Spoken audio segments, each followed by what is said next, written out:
mascara claims to give you 70% visibly longer lashes and up to 24-hour all-day smudge-proof wear. I will show you each layer as we go so you can see how it builds, and I'm going to show you how it looks on a soft smoky eye with some eyelash primer underneath to see if we can get double the volume with only one coat of mascara.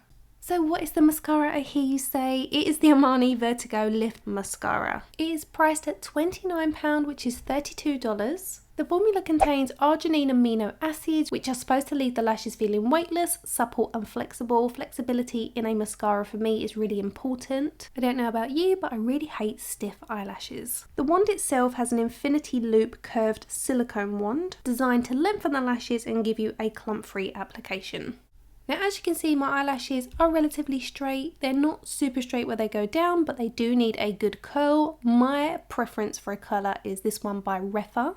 It gives me a really good curl. I'm going to do this in real time so you can see how long I curl my lash for, and I give it a few pumps towards the end. If you have shorter lashes, if you have smaller eyes, check out this tutorial as well as the description bar for a smaller lash curler.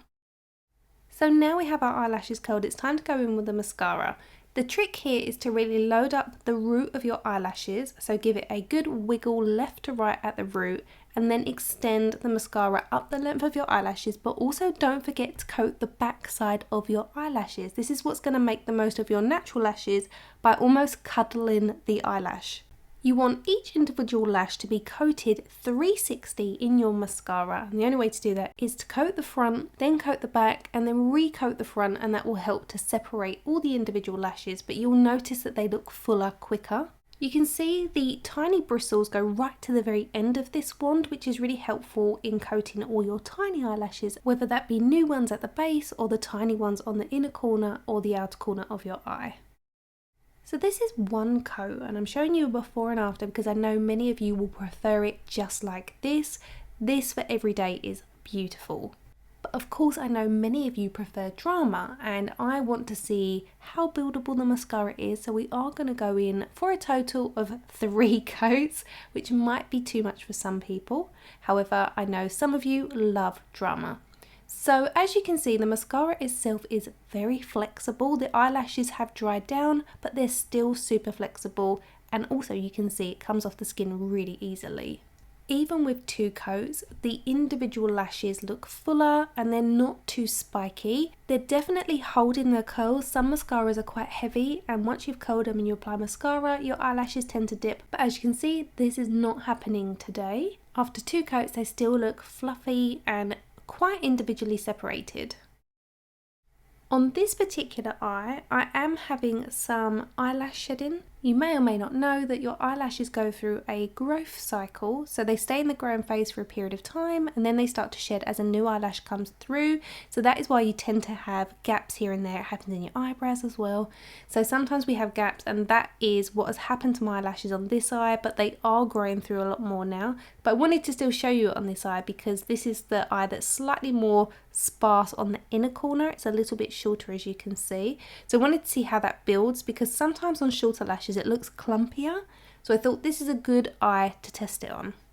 The wand itself is relatively comfortable for a silicone wand. Sometimes you'll find when you really blink on them they kind of stab you in the eye, but the higher quality mascaras tend to use a better silicone, which is slightly softer, and this one is relatively comfortable. So that's one coat. I'm now going to go with my second coat on this eye. Ordinarily I would probably leave it there purely because you can see at the base of my eyelashes I've got a few tiny eyelashes coming through, and they tend to sort of stick downwards because they're new and they haven't got enough length on them to curve upwards yet.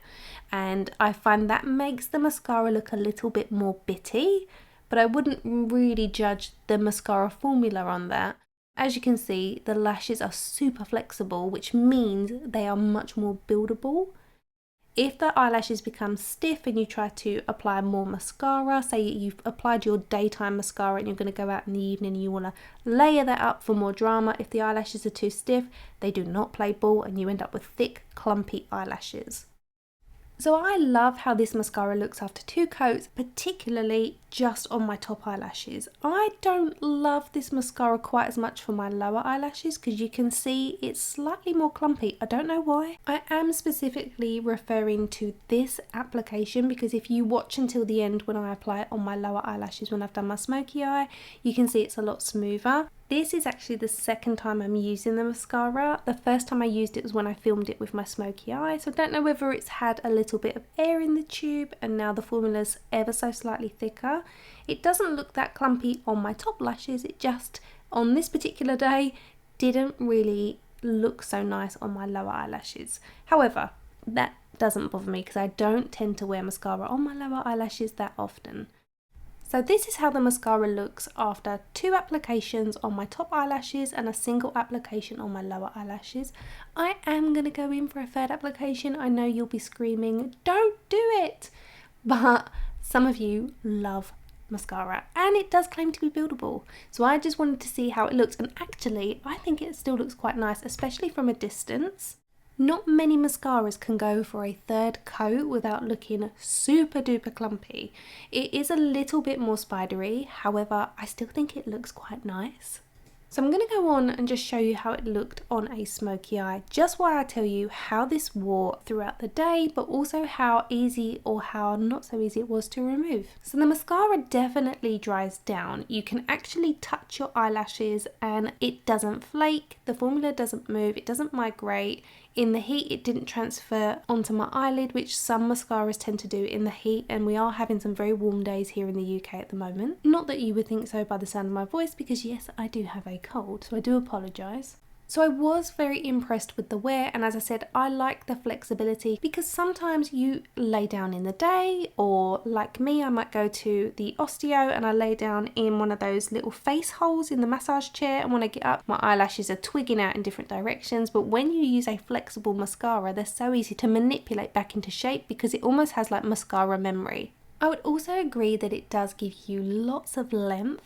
I know my lashes are quite long because I do use the Swede Eyelash Growth Serum. However, I still feel like they really do give you length, and it is definitely buildable. So you can see here I'm just doing a 2nd coat, and as you can see on my lower eyelashes, this is the first time I used it and it's a lot smoother. I don't tend to wear my mascara for more than around 8 or 9 hours, but I definitely pushed this to nearer 12 and it was perfectly fine all day. So I do think their 24-hour claim is probably correct. I think the only time you would be seen wearing your mascara for that long is probably on a very long travel day. As I mentioned at the beginning of the video, I am going to see how this sits over an eyelash primer because I'm somebody that likes to wear an eyelash primer. It means you only have to apply 1 coat of your mascara. It helps to make the most of your natural eyelashes, which I have done a tutorial on, which I will link on screen for you now. Go check that out. And because this is the eye that I've had the eyelash shedding on, it just helps to lengthen the lash itself, and it just means that they look fuller on the inner corner without having to keep building that up with mascara. Again, I like the tip of this wand because you can rotate it because it has the tiny bristles, which means you can help manipulate the position of your eyelashes as it's drying, and as you're applying that mascara, the silicone bristles help to separate the eyelashes. So even if it looks a little bit clumpy, don't pop your wand back in the mascara tube, just continue to blink onto the wand until your eyelashes separate. So I've only done 1 coat on the right eye but 2 coats on the left, and having that eyelash primer underneath has really helped to volumize the lashes on the right, so it definitely goes over the primer really well. Now I used warm water and a microfiber cloth to remove this mascara, and it came away beautifully. It melts down with warm water between your fingers. I do have another tutorial on that which I will link in the description bar for you. But yes, it is a pleasure to remove, and I love that I don't have to use a bunch of different cleansers to try and get it off. Some tubing mascaras or waterproof mascaras need oils. This, for me, I can just use warm water and a microfiber cloth and it is fantastic. Overall, I would definitely recommend the mascara. It's not my absolute favourite. I still love the Lancome Lash Idole. However, I do really love the wand. I love the formula and I would repurchase it.